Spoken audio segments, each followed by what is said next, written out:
Huhtikuun alussa tosiaan järjestin urkukonsertin 2 mun kaverin kanssa.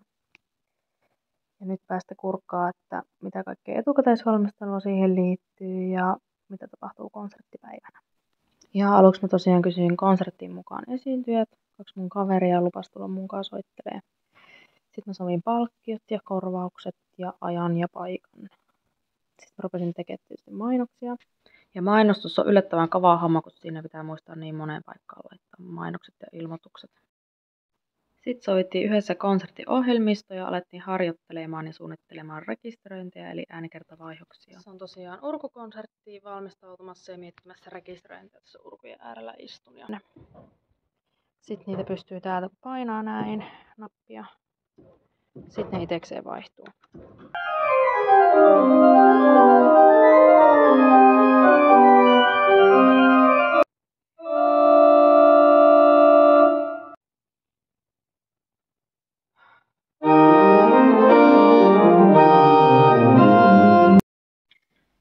Konserttipäivänä Ilona ja Annina tuli sitten treenailemaan ja laittamaan ylös rekkarit ja tutustumaan urkuun.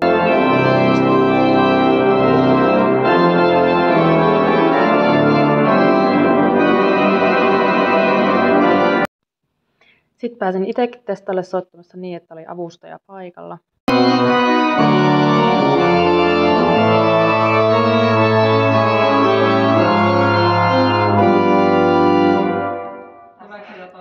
Sitten jätin tytöt treenaille keskenään ja lähdin tulostelemaan käsiohjelmia ja ostamaan eväitä.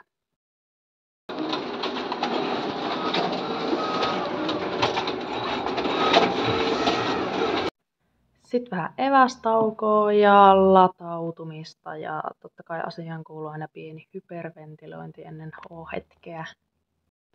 Jännityksestä huolimatta konsertti meni kyllä tosi hienosti ja kuunnelkaapa nyt vaikka miten upeasti Ilona tässä soittaa.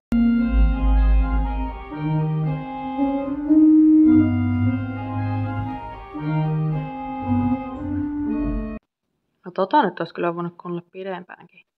Mutta hei, yleisöä tuli tosi paljon paikan päälle ja käsiohjelmatkin loppu kesken.